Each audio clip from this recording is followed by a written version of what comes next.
Shalom semua.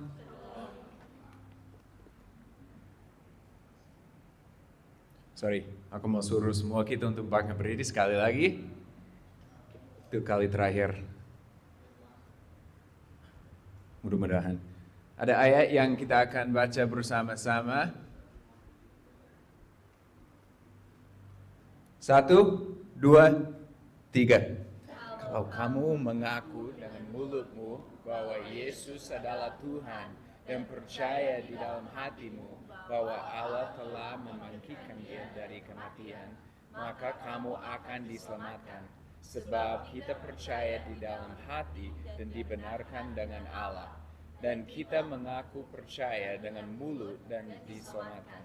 Dalam kitab suci dikatakan, setiap orang yang percaya kepadanya akan pernah menyesal. Mari kita berdoa, tolong buka tangannya. Ya, datanglah Roh Kudus. Kami mau mendengar suara-Mu pagi ini. Kami mau dipimpin oleh Engkau.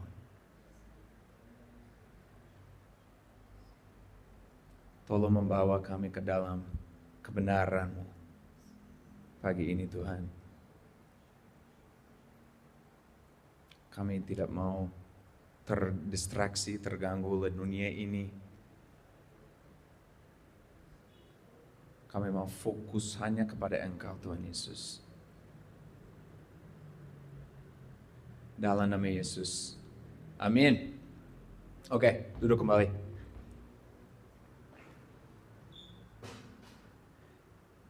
Jadi, bayangkan ini ya. Aku suruh anak untuk rapikan kamar. Karena sangat kotor. Nggak rapi kan? Dan dia bilang, oke Pak, pasti nanti aku rapikannya. Mungkin aku lupa, jadi beberapa hari kemudian aku cek kamarnya, dan aku sadar, wah kenapa masih tidak rapi? Dan dia bilang, no Pak, sebenarnya aku sudah belajar banyak tentang kamar yang tidak rapi, kamar yang rapi. Aku sudah mendengar banyak podcast gitu. Aku bahkan ada khotbah tentang kamar yang rapi. Dan kemarin semalam ada live group. Di live group kita bahas tentang kamar yang rapi. Nah, apa jawabanku sebagai bapaknya? Ya, tapi masih tidak yang berubah kan? Kamarmu masih tidak rapi. Nah, saudara, aku khawatir ini yang terjadi dengan Injil kadang-kadang. Banyak orang Kristen belajar tentangnya atau dibesarkan di gereja, sering mendengarnya. Bahkan berpendidikan teologi tetapi tidak ada yang berubah dalam hidupnya. Injil adalah pesan yang paling berdampak, paling transformatif yang pernah ada. Tidak ada yang seperti itu. Pesan Injil ini memulihkan, menyembuhkan, membebaskan, menyelamatkan. Dan hal yang indah adalah pesan Injil ini, kebenaran ini tersedia bagi semua orang, berlaku bagi semua orang. Namun sepertinya banyak orang salah memahaminya dan mereka tidak ditransformasi olehnya. Bahkan orang Kristen yang dibesarkan di gereja. Ini sangat sedih. Pesan Injil adalah fondasi dari semua yang kita percaya sebagai orang Kristen. Itu adalah tulang punggung kita kan. Itu adalah dasar kita. Tanpa Injil tidak ada kekristenan.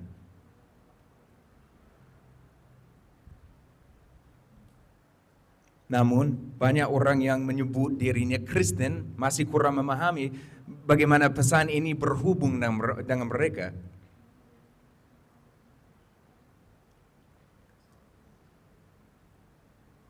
Mereka mungkin sudah mendengarnya berkali-kali, tetapi itu tidak berarti mereka sudah memahaminya dan membiarkannya berakar di hatinya. Hanya karena mereka mengetahui pesan ini dalam pikirannya, tidak berarti mereka ditransformasi olehnya. Jadi, selama beberapa minggu ke depan, kita akan fokus pada pesan Injil, fondasi kita. Hari ini kita akan membahas Injil yang mentransformasi.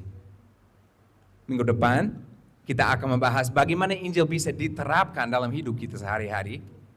Dan minggu terakhir, minggu ketiga, yaitu hari Paskah, kita akan bahas kenapa kita memberitakan Injil dan bagaimana bisa menyebarkannya secara praktis. Harapanku adalah supaya kita tidak hanya mendengar pesan Injil ini, tetapi juga supaya itu berakar dalam hati kita. Aku berharap supaya saat pesan ini masuk ke telinga kita, kita membiarkan Roh Kudus untuk membuatnya hidup di dalam hati kita. Supaya pesan ini akan tumbuh seperti taman yang indah yang bisa kita rawat selama sisa hidup kita. Menyiramnya dengan firman Tuhan. Menyuburkannya dengan doa. Membiarkan cahaya masuk. Supaya bisa bertumbuh, supaya bisa berkembang. Saat kita membahas Injil hari ini, jangan lupa saudara, bahwa pesan ini berlaku untuk setiap dari kita. Jangan percaya kebohongan bahwa ya pesan ini mungkin berlaku untuk setiap orang.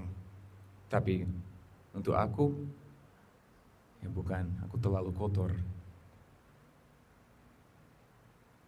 Masa laluku terlalu gelap.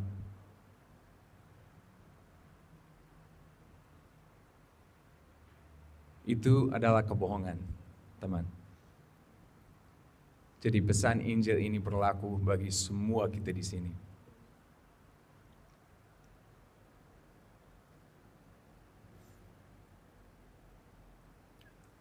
Jangan biarkan benih kebenaran yang ditabur hari ini, jangan biarkan si iblis mencurinya. Jangan biarkan burung-burung mencurinya. Jangan biarkan si iblis menabur lalang, semak duri, rumput liar di taman hati kita pagi ini ya.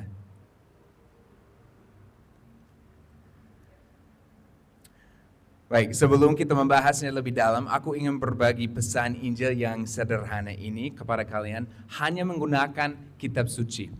Hanya menggunakan Alkitab ya. Karena aku percaya firman Tuhan lebih berkuasa daripada apapun yang aku bisa katakan pagi ini. Kita mulai dengan Roma 3 ayat 23. Tolong tutup mata sebentar ya. Bisa foto dulu, gak apa-apa. Habis itu tutup mata.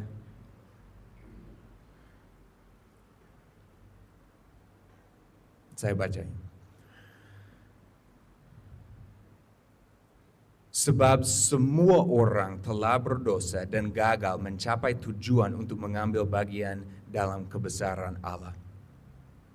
Sebab upah dosa adalah kematian.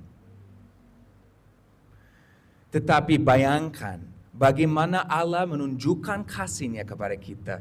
Ketika kita masih berdosa, Kristus mati untuk kita. Kalau kamu mengaku dengan mulutmu bahwa Yesus adalah Tuhan dan percaya di dalam hatimu bahwa Allah telah membangkitkan dia dari kematian, maka kamu akan diselamatkan. Seperti dikatakan kitab suci, setiap orang yang memohon kepada Tuhan untuk pertolongan akan diselamatkan. Benar, kita menjadi benar dengan Allah karena iman. Jadi kita semuanya berdamai dengan Allah melalui Tuhan kita, Yesus Kristus.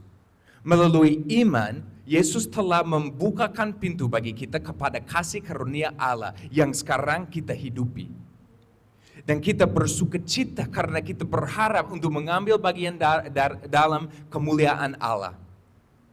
Maksudku, kamu diselamatkan oleh anugerah melalui imanmu.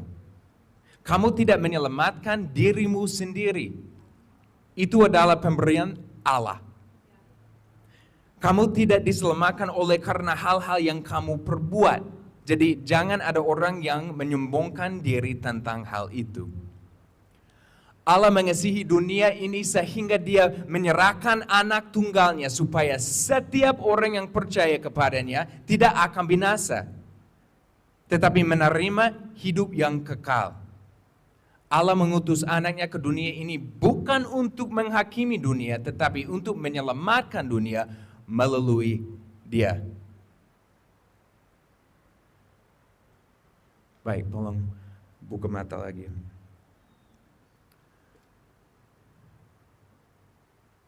Ini sangat indah, bukan?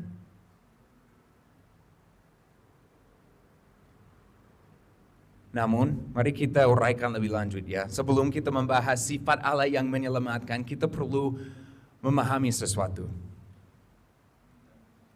Sudah menjadi sifat manusia untuk berdosa. Kita secara harfiah dilahirkan dalam dosa. Dan kita tidak bisa dilahirkan sebagai orang Kristen. Kita tidak bisa dilahirkan sudah diselamatkan. Tidak peduli kalau orang tua kita beragama Kristen. Tidak peduli kalau kita benar-benar dilahirkan di sini, di gereja, di kursi. Dan kata pertama kita sebagai bayi itu kayak, oh Yesus. Gak peduli sih.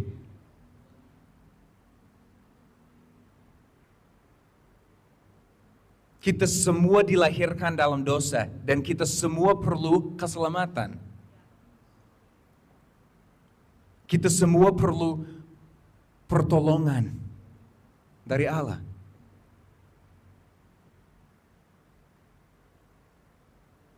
Tidak seorang pun dari kita memiliki kuasa untuk menyelamatkan diri kita sendiri.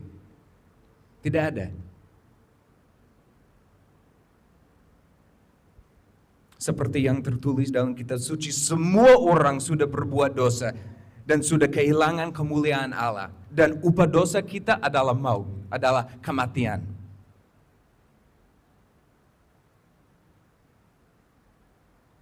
Inilah yang pantas kita terima. Kita pantas mati. Kita pantas membayar dosa-dosa kita.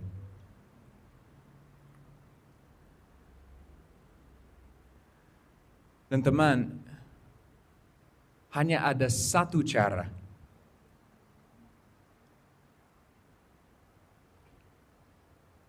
untuk diselamatkan dari dosa-dosa kita, yaitu melalui Yesus Kristus. Hanya ada satu.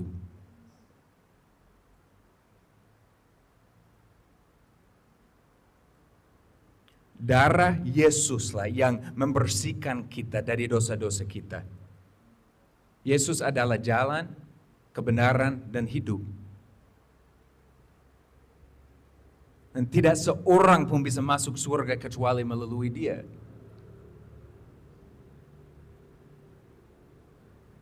Inilah Injil.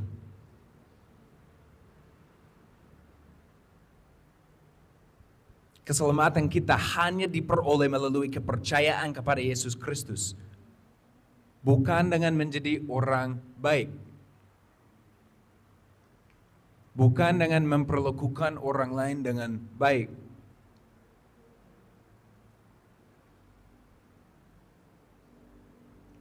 Bukan dengan pergi ke gereja dan menyebut diri kita Kristen. Keselamatan datang melalui kepercayaan sejati di hati kita bahwa Yesus, Anak Allah, diutus ke bumi ini untuk menjadi pengorbanan terakhir bagi dosa-dosa kita. Dan menggantikan tempat kita dibunuh di kayu salib, membayar dosa-dosa kita.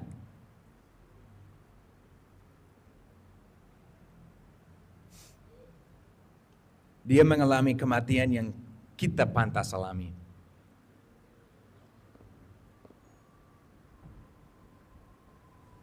Hanya dengan menerima kebenaran ini, kita akan diselamatkan dari dosa-dosa kita. Sehingga hubungan kita dengan Tuhan bisa dipulihkan di bumi ini, dan kita akhirnya bisa hidup bersamanya selama di surga.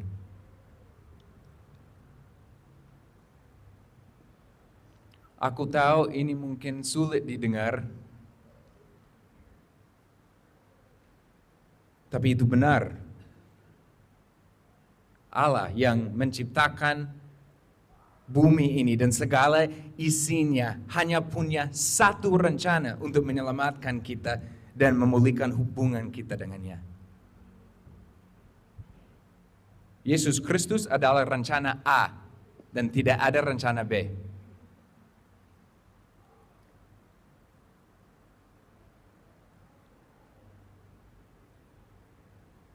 Satu rencana, yaitu mengutus putranya, Yesus Kristus ke bumi ini untuk menjadi pengorbanan terakhir bagi kita.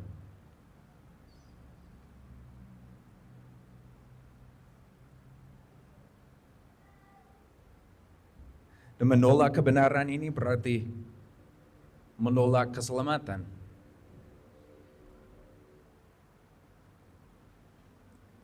Sebenarnya menerima apapun lain sebagai kebenaran berarti menolak keselamatan. Sulit didengar tapi itu benar.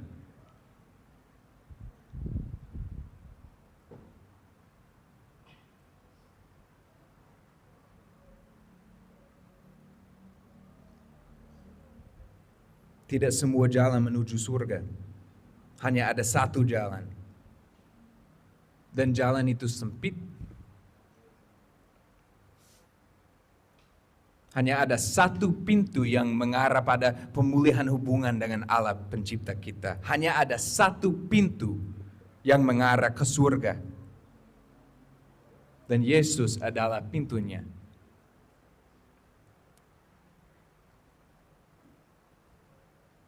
Yesus bilang, engkau bisa masuk ke dalam hidup yang benar hanya melalui pintu yang sempit. Pintu menuju kebinasaan sangatlah lebar dan banyak orang pergi dari situ. Tetapi pintu menuju hidup yang benar sangatlah sempit dan jalannya susah. Hanya sedikit orang yang dapat menemukannya.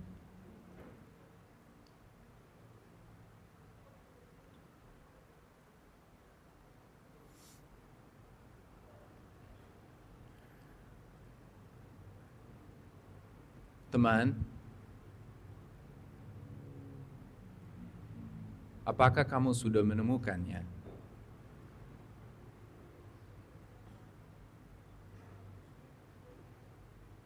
Apakah teman kita sudah menemukannya?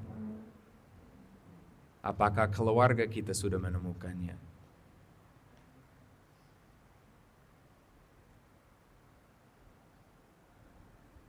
Mungkin ini pertama kalinya kita mendengar hal ini, atau mungkin ini yang ke-100 kalinya. Aku kurang tahu. Namun aku ingin bertanya, apakah kita mempercayainya? Apakah hati kita mempercayai kebenaran ini? Kalau begitu, kalau kita mempercayainya dalam hati kita dan kita bersedia mengakuinya dengan mulut kita, maka kita terbebas dari dosa kita. Kalau begitu, maka kita sekarang dianggap benar di hadapan Tuhan. hubungan kita dengannya sudah dipulihkan.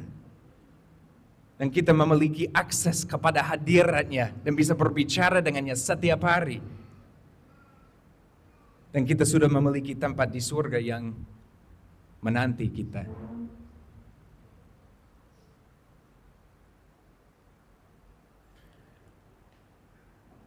Jadi bagi kita yang sudah mendengar hal ini, entah kita dengar pertama kali hari ini atau sudah lama mendengarnya banyak kali, bagaimana kita bisa merespon? Bagaimana kita merespon pada pesan Injil ini?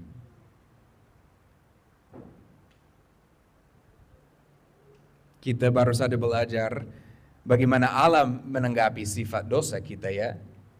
Dia menyerahkan anaknya. Yesus Kristus sebagai pengorbanan bagi kita. Dia melihat dosa kita, dia melihat kegelapan yang ada di dalam diri kita, dan dia menanggapinya dengan kasih.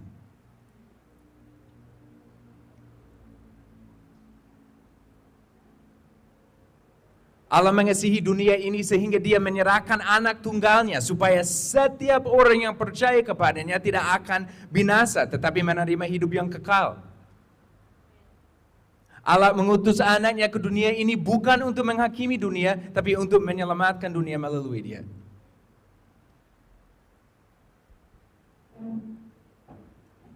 Inilah cara Allah merespon pada sifat dosa kita dengan kasih yang tidak bersyarat. Dengan pengampunan yang tidak bersyarat.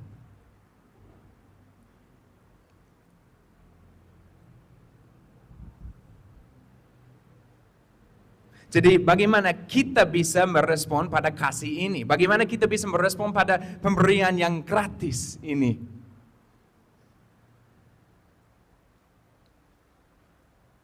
Ya terimalah.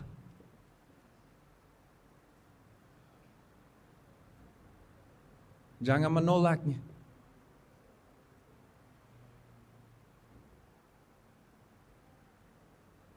Mempercayainya. Dan memutuskan untuk membelanya dalam hatimu setiap hari.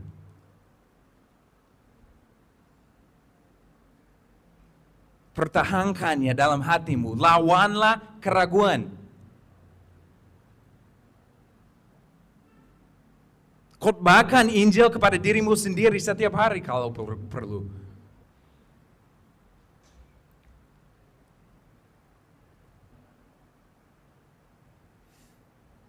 Apa yang terjadi pada banyak dari kita adalah ini.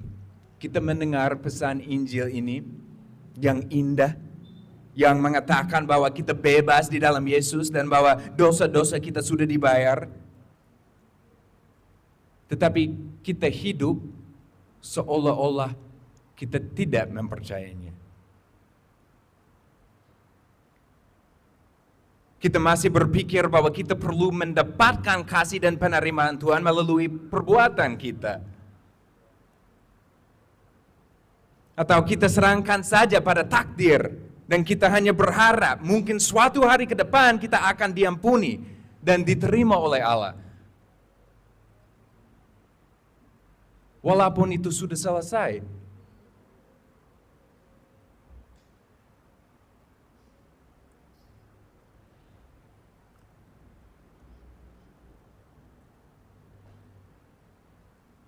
Bayangkan ini ya, ini mungkin susah untuk dibayangkan.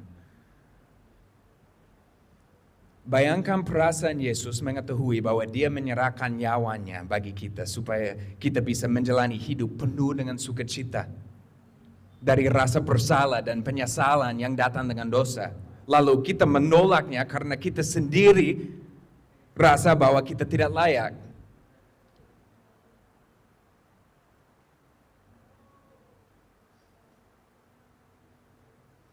Dia sudah memutuskan bahwa kita sudah layak, tapi kita memutuskan sendiri bahwa kita tidak.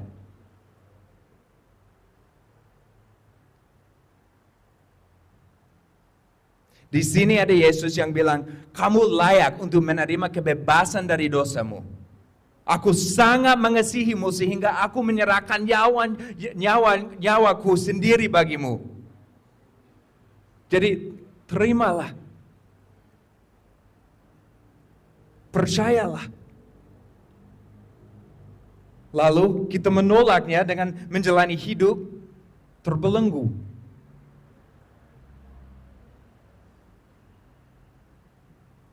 Dia sedang berusaha membebaskan kita dari penjara pikiran kita, tetapi kita merespon dengan, tidak, aku tinggal di sini aja.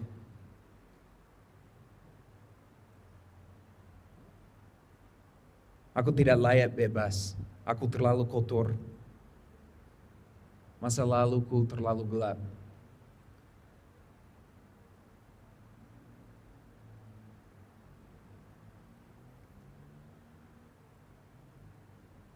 Walaupun Injil mengatakan kita tidak bercacat, tidak bernoda, dan bersih karena darah Yesus, kita tetap merasa kotor dan tidak layak. Kita memberi lebih banyak kuasa kepada dosa daripada darah Yesus.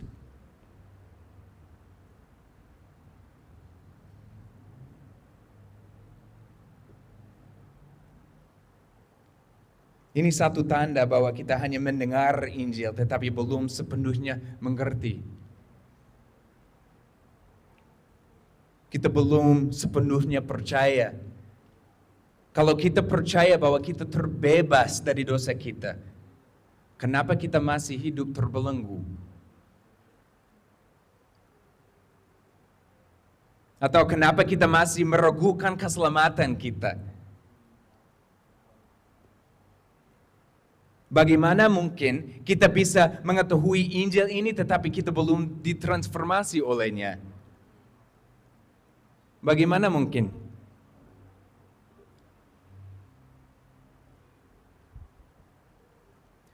Alasan utama kenapa hal ini terjadi adalah karena kita memandang pesan Injil ini hanya sebagai pintu menuju surga.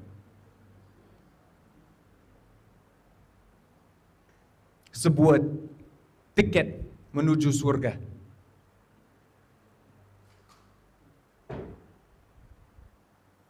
Ini adalah teologi berbahaya yang menghasilkan orang-orang Kristen yang stagnan dan setengah hati. Seolah-olah ada hal seperti itu.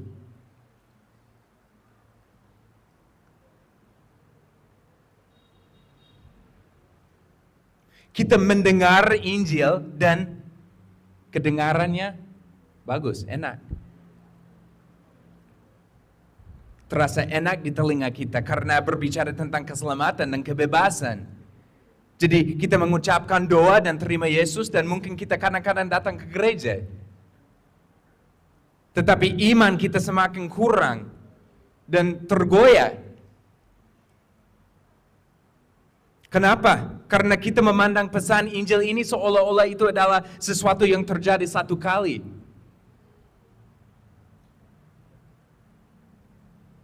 Atau hanya sesuatu yang membuat kita merasa lebih baik, lebih enak. Daripada sesuatu yang mentransformasi kita setiap hari. Selama sisa hidup kita.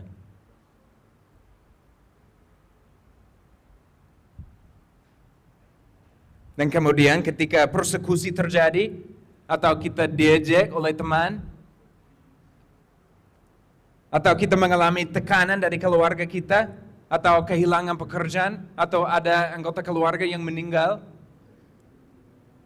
kita kembali ke pola pikir lama kita, di mana kita adalah budak bagi diri kita sendiri. Budak bagi keadaan kehidupan. Kita merasa tersesat dan terlupakan. Kita merasa putus asa dan terbelenggu lagi.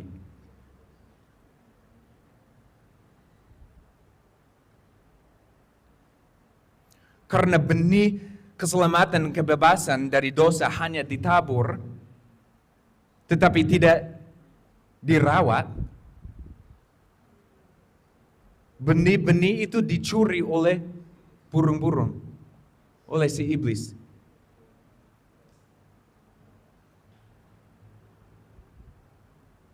Lalang dan semak duri tumbuh lebih cepat dan lebih kuat daripada benih-benihnya yang ditabur. Sehingga apa yang seharusnya menjadi taman yang indah dengan cepat berubah menjadi tanah tandus.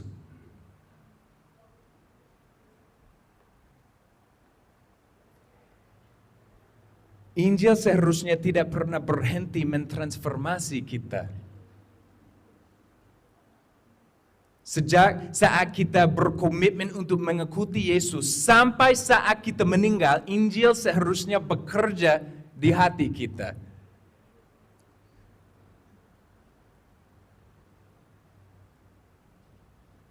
Kita perlu berjuang terus.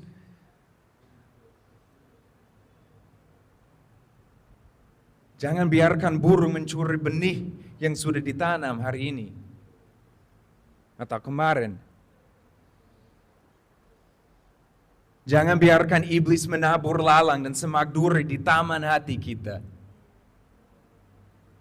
Si iblis membenci kita. Jangan lupa hal itu.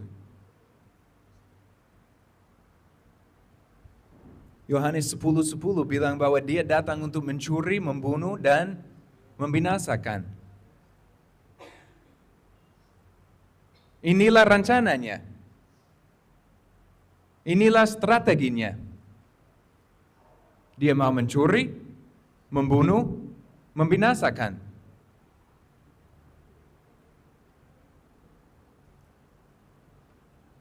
Itu yang ingin dia lakukan kepada kita. Itulah misinya.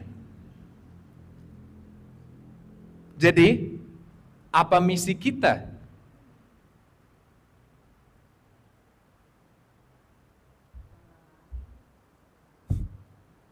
Datang ke gereja kadang-kadang.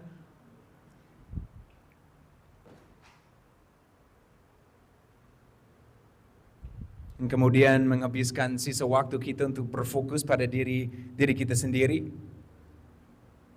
Mengkhawatirkan masa depan kita.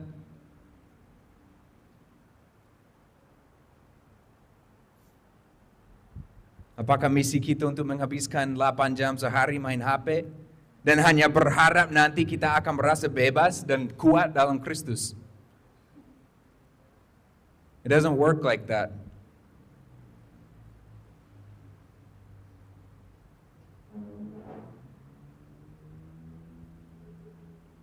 Misi kita adalah menghancurkan pekerjaan iblis.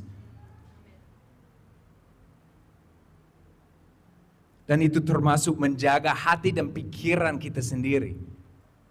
Menjaga benih kebebasan dan benih keselamatan yang ditabur di hati kita.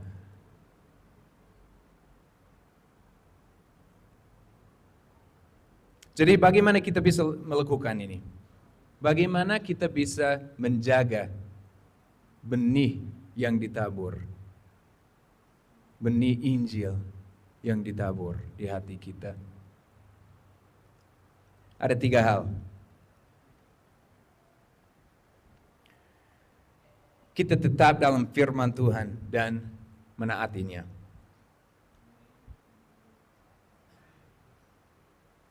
Tetap membaca firman Tuhan dan menaatinya.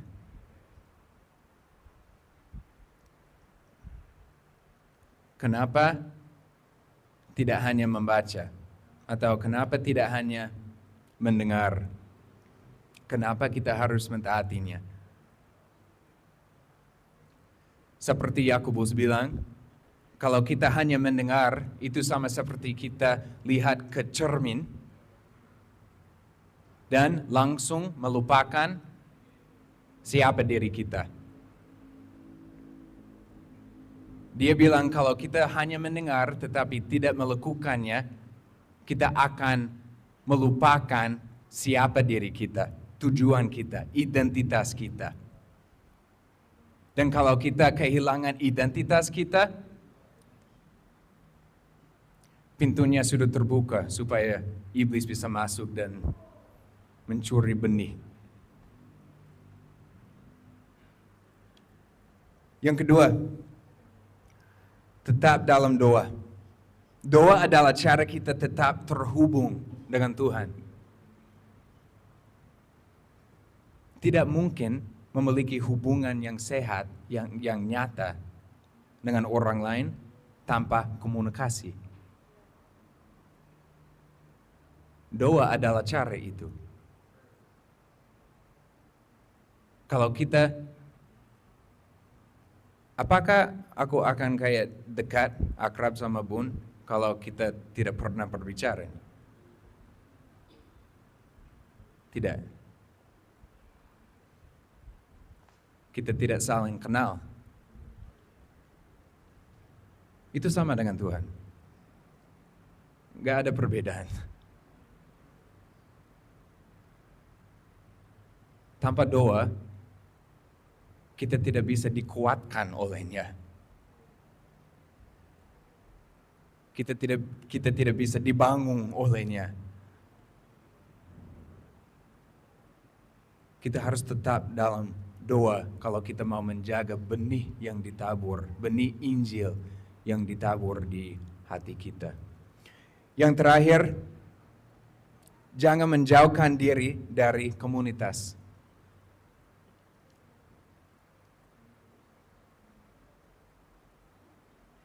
Ini sering terjadi sebenarnya. Waktu kita kayak kesulitannya besar, kita biasanya lakukan apa ya? Menjauhkan dirinya. Itu sifat manusia. Tetapi itu juga sangat berbahaya. Ini satu alasan yang sangat besar kenapa benih yang ditabur di hati kita dicuri. Karena waktu kita, boleh aku bilang terisolasi, bukan dengan tape, tapi kayak sendirian kan. Ada keraguan besar yang selalu muncul. Tidak ada orang lain yang bisa menguatkan kita. Tidak ada orang lain yang bisa membantu kita. Tidak ada orang lain yang bisa mengangkat kita waktu kita jatuh.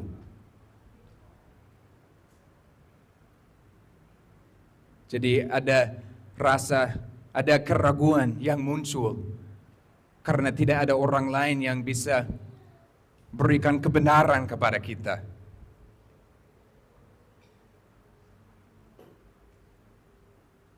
Tuhan, jangan menjauhkan diri dari komunitas ini.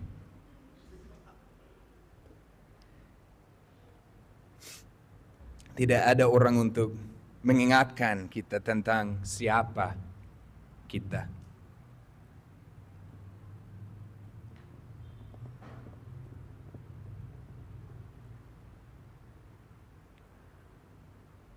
Oke, jadi mari kita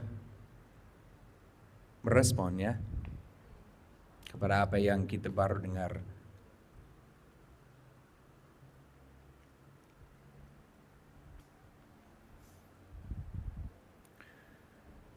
Kita tutup mata ya. Tutup mata.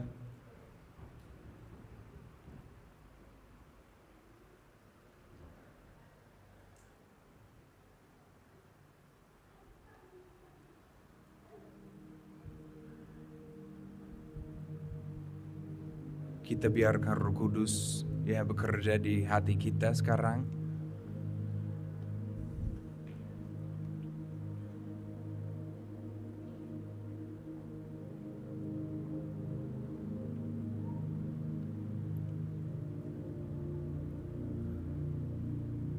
Mari kita bertanya pada diri kita sendiri sekarang.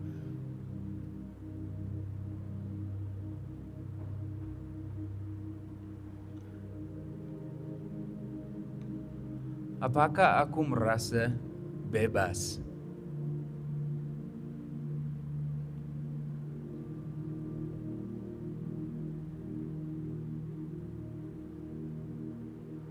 Apakah aku merasa bebas dari dosaku?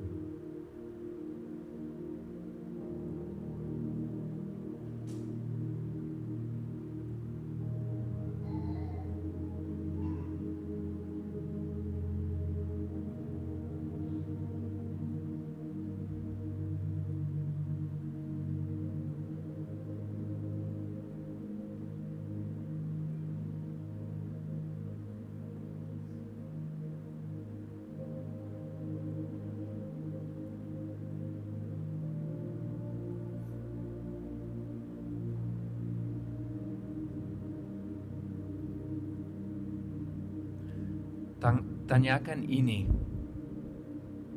pada dirimu sendiri.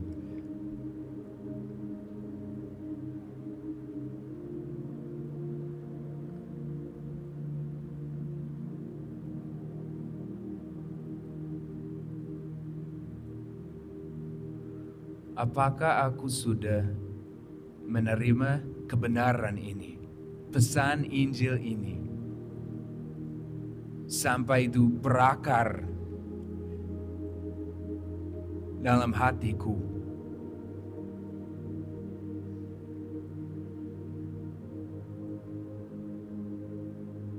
Sampai itu bertumbuh, sampai itu berkembang, sampai itu sudah menjadi taman yang indah dalam hatiku.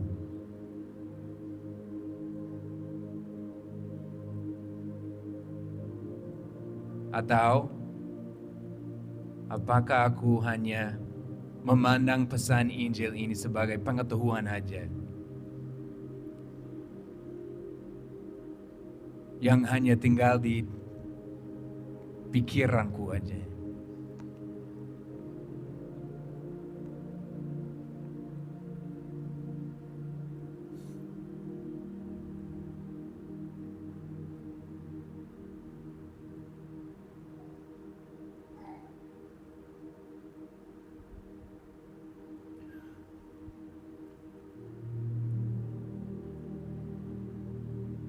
Kalau Injil ini belum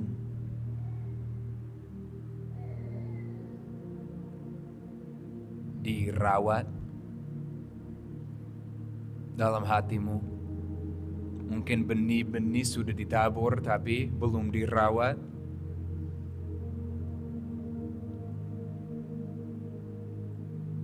minta bantuan dari Roh Kudus sekarang.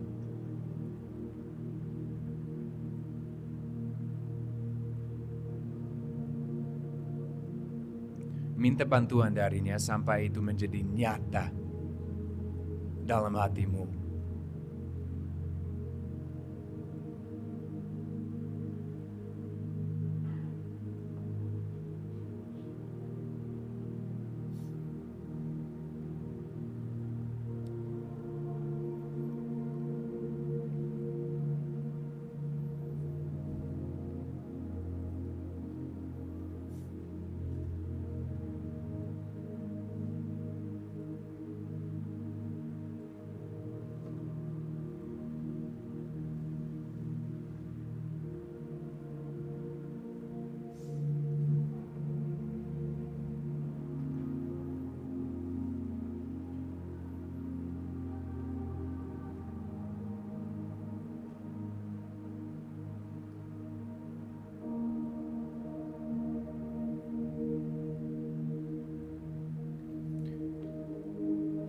Ya, Roh Kudus datang sekarang.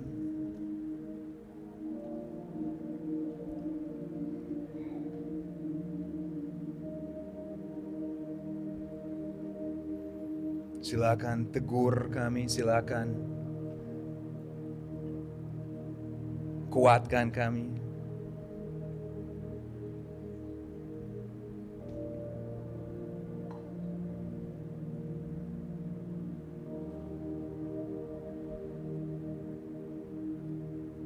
Terima kasih Tuhan bahwa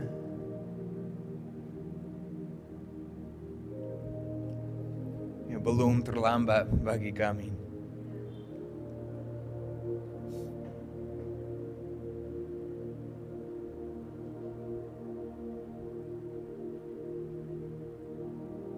Terima kasih bahwa hari ini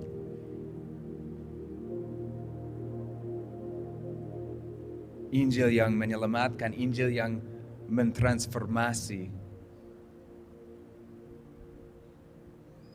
bisa mulai berkembang dalam hati kami.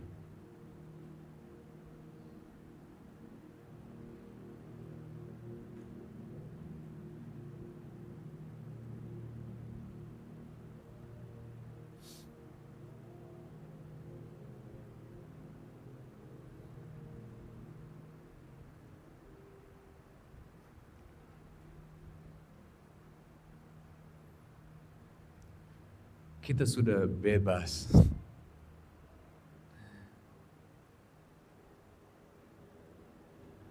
Kalau kita percaya ini, kita sudah bebas. Masalahnya bukanlah kita belum bebas. Masalahnya kita belum sadar, belum menjalani hidup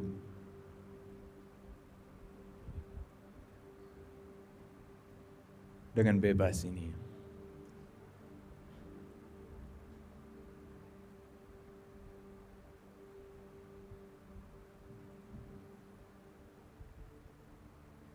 Jadi apa kita bisa membuat komitmen hari ini untuk terus merawat benih-benih yang sudah ditabur? Apa kita bisa membuat komitmen pagi ini untuk setiap hari menyiram benih dengan firman Tuhan?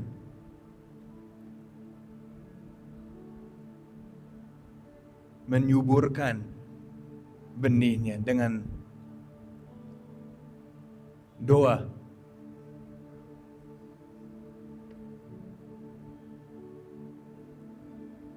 Merawat benih-benih ini dengan tetap dalam komunitas kita.